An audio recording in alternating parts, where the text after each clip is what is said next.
بسم اللہ الرحمن الرحیم۔ دوستو، اگر والد صاحب ناراض ہو کر بولنا بند کر دیں تو ہمیں کیا کرنا چاہیے؟ تو دوستو، سب سے پہلے تو اس وجہ کو، اس کام کو یا اس بات کو جانیں جس کی وجہ سے والد صاحب ناراض ہوئے ہیں اور انہوں نے بولنا بند کیا ہے۔ اگر وجہ جائز ہو تو اس کی ہم تلافی کریں، اور اگر غلطی ہماری ہو تو ہم والد صاحب سے معافی مانگیں اور ایسے کام کریں جس سے والد صاحب خوش ہو جائیں، والد صاحب کا دل خوش ہو جائے اور وہ ہم سے راضی ہو جائیں۔ اور اگر وجہ ہمیں معلوم نہیں ہے کہ والد صاحب کس وجہ سے ناراض ہوئے ہیں اور کس وجہ سے انہوں نے بولنا بند کیا ہے، تو آپ اس وجہ کو جانیں، یا تو خود والد صاحب سے بات کریں کہ آپ کس وجہ سے ناراض ہیں، اور اگر آپ خود بات نہیں کر سکتے تو والدہ کے ذریعے سے، بہن کے ذریعے سے، بھائی کے ذریعے سے، چچا کے ذریعے سے والد صاحب سے معلوم کروائیں کہ وہ کس وجہ سے ناراض ہوئے ہیں اور کس وجہ سے انہوں نے بولنا بند کیا ہے۔ وجہ معلوم ہو جائے تو آپ اس کی تلافی کریں، آپ کی غلطی ہو تو معافی مانگیں، اور اگر کسی غلط فہمی کی وجہ سے ایسا ہوا ہے تو آپ اس غلط فہمی کو دور کریں۔ اور اگر دوستو کسی وجہ سے والد صاحب کی غلطی ہو، عقلاً اور شرعاً والد صاحب کی غلطی ہو،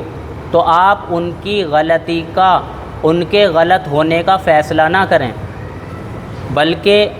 اس معاملے کو کسی عالم کے پاس لے جائیں، کسی سمجھدار آدمی کے پاس لے جائیں کہ جی یہ بات ہے، مجھے کیا کرنا چاہیے۔ اگر پھر بھی والد صاحب کی غلطی ہو تو بھی ان کی خدمت اور اطاعت میں کمی نہیں کرنی چاہیے، ان کی اطاعت اور خدمت برابر کرتے رہنا چاہیے تاکہ ان کا دل خوش ہو جائے اور وہ ہم سے راضی ہو جائیں، اگرچہ ان کی غلطی کیوں نہ ہو۔ ایسا بالکل نہ کریں کہ والد صاحب کی غلطی ہے تو میں ان کی خدمت کیوں کروں، میں ان کی بات کیوں مانوں، میں ان کا کام کیوں کروں، میں انہیں پیسے کیوں دوں۔ نہیں دوستو،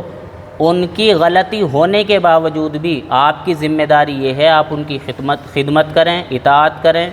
ان کے کام کریں اور ان کو پیسے دیں، اگرچہ یہ کام آپ کو سب سے زیادہ بھاری معلوم ہوتا ہو، یعنی بالکل دل نہیں کر رہا، پھر بھی آپ اس کام کو کریں۔ اور دوستو، والدین کے لیے آپ ہمیشہ دعا کرتے رہیں، رب ارحمہما کما ربیانی صغیرا، اس دعا کو آپ روزانہ پڑھنے کا معمول بنائیں۔ بہرحال بتانے کا مقصد یہ ہے، والد صاحب راضی ہوں تب بھی ان کی اطاعت اور خدمت کرنی ہے، ناراض ہوں تب بھی ان کی اطاعت اور خدمت برابر کرتے رہنا ہے۔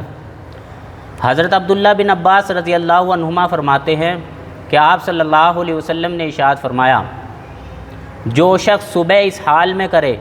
کہ اس کے والدین اس سے راضی ہوں تو اللہ تعالیٰ اس کے لیے جنت کے 2 دروازے کھول دیتا ہے، اور اگر کسی کا ایک کا انتقال ہو گیا اور اس نے صبح اس حال میں کری کہ ایک راضی ہیں تو جنت کا 1 دروازہ کھول دیا جاتا ہے، اور اگر کسی نے صبح اس حال میں کری کہ اس کے والدین اس سے ناراض ہیں تو صبح کے وقت اس کے لیے جہنم کے 2 دروازے کھول دیے جاتے ہیں، اور اگر ایک ناراض ہیں تو جہنم کا 1 دروازہ کھول دیا جاتا ہے۔ ایک شخص نے آپ صلی اللہ علیہ وسلم سے پوچھا، اللہ کے رسول، اگرچہ والدین اس پر ظلم کریں،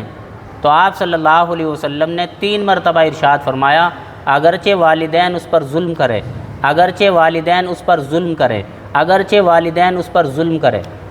یعنی دوستو، اگر والد صاحب کی غلطی ہو یا والدہ کی غلطی ہو تب بھی ہمیں ان کی خدمت، اطاعت اور ان کی دیکھ بھال برابر کرتے ہی رہنا پڑے گا۔